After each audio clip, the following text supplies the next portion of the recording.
Hello everyone, I am SFC reporter Yinong. Welcome to day one of the annual meeting of the New Trump's 2024. After 5 years, the Summer Davos Forum is once again partnering with Dalian for the 8th time, drawing the world's attention to this city. On the morning of June 25th, Chinese Premier Li Qiang attended the Opening Plenary and delivered a special addresses. Li Qiang stated that the world is undergoing significant changes unseen in a century, and the global economic development is at a critical juncture. He emphasized that we must face the growth challenges of the world's economy with a broader vision and greater openness. Since the significant opportunities presented by the new round of technological and industrial revolutions, seeking our legitimate interest in the process of expanding the overall economic pie and explore new drivers of economic growth. I'm now at the Dalian International Conference Center, the main venue for this year's Summer Davos Forum. On the 2024 theme of Next Frontiers for Growth, the meeting is bringing together approximately 1,600 guests from nearly 80 countries and regions to explore new drivers and pathways for global economic growth in over 200 sub-forums. Let's hear what the attendees have to say about today's opening plenary.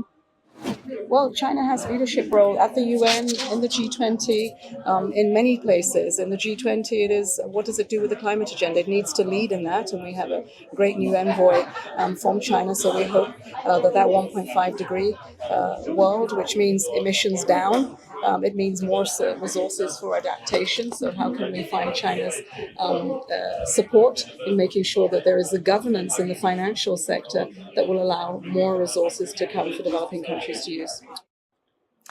So I was struck, by the indication that the Premier gave that 50% of China's energy sources are now from renewable energy. So while everybody has been talking about us needing to move to renewable, cleaner energy, China has been implementing, and therefore half of your energy sources are now coming from clean energy. Of course, we did see China start growing its renewable energy equipment businesses and technology. And I didn't realize that this was already being implemented in the country. It's very visible as well on the roads because the electric vehicles are very visible. Any parking lot that a person goes to has got charging stations. So this is very pleasing. I was also struck by his commitment to the market economy. The Premier said China wants open markets. Of course, they do want the rules of trade to be fair and equitable. The Premier was very, very clear that China plays by the rules, China plays fair, China wants an open market economy. And it shows in every way possible when one walks in the streets. I was yesterday in a meeting with potential partners, and I'm hoping, of course, that that partnership will result in investment in South Africa. 我今天上午呢参加这个主论坛的时候，总理的发言，我觉得让我们充满信心。尤其总理提到，今年我们这个1季度以后呢，到年底我们要达到5%的增长。我觉得这个是向这个世界呀，敞开了胸怀，宣传我们这个中国的经济发展的一个新的形势。我相信这也为我们这个中国的企业家注入了信心。另外呢，我觉得这次论坛，我觉得更重要的亮点是我们这个体现了这个中国大国的担当。尤其总理提到了这个欢迎全世界的企业家呀，包括客人来中国。尤其我们也看到了，现在中国已经向这么多国家免签。我们在机场啊，包括在很多地方看到越来越多的这个外国人的面孔。那我最近呢刚从这个国外回来，我也感觉到中国企业家越来越勇气的走向全球化，包括我们投资海外。所以我这次活动我感觉最大的体现是中国体现了新的信心啊，然后面对目前的困难，我感觉我们已经能迎接挑战。第二点呢，我感觉到就是创新。创新这个字眼在总理这个谈话中提到了多次。也就是说，创新也是企业家精神的重要一环，亲子生产力的创新。那么从传统的进行升级，同时要勇于融入到世界创新的潮流中，我觉得是中国的经济未来可期。So, well, first, I think that it's extremely important that we continue to talk to each other because we have a lot of frictions happening right now, politically, economically, between China, Europe, United States, and in this tense moment, I think communication is more important than ever, and I think also that mutual respect is equally important. So I think that if we have these two, the continuous communication and mutual respect, I think things will get much better, I hope. I think we have a duty to be optimistic because if I'm a professor, I'm a president of a big business school, if we have a negative or pessimistic message, I think, this would not help. So we have a duty of optimism, and I think there are reasons for optimism. As long as, people continue to talk to each other, I think we should be okay.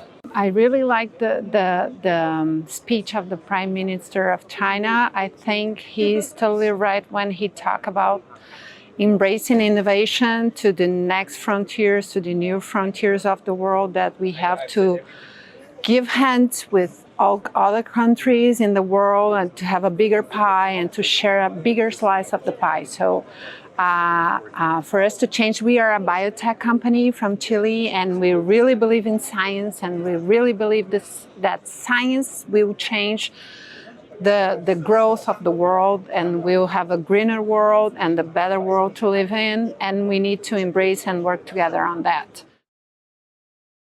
I think he also was happy on sharing that we need to focus on short-term and long-term incentives for that. We are all facing problems after the COVID, and we have to work on the economic growth in short term, but we can never forget the long-term incentives, and we have to work on that because we want to live a better world for our kids and for the society. So I think he was really happy on his thoughts, and we totally agree with that. We need to the sci-tech footprint needs to raise, and we need to connect to industries. And that point is really important. We need to promote this kind of connection between science and industries and production. So just with that, we'll have a better and greener world. That's my first time. I'm really happy to be on that, and we are here to share our thoughts on biotech and science and AI, and how we can connect this to other countries, and how we can bring our technology to other countries and the world also. Well, China is investing a lot in biotech. Our biggest market is China, and China is also embracing technologies like the one that we are working on. We work with bacteriophages that are cousins of viruses to fight bacteria and bacteria resistance. And I think China is a country that embraces this kind of technology. We see a lot of phage companies and phage studies, phage science here in China.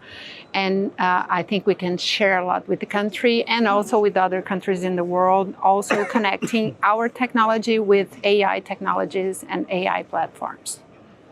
Stay tuned for more updates. We will continue to bring you the latest from here. That's all for today's show. Thank you for watching. See you.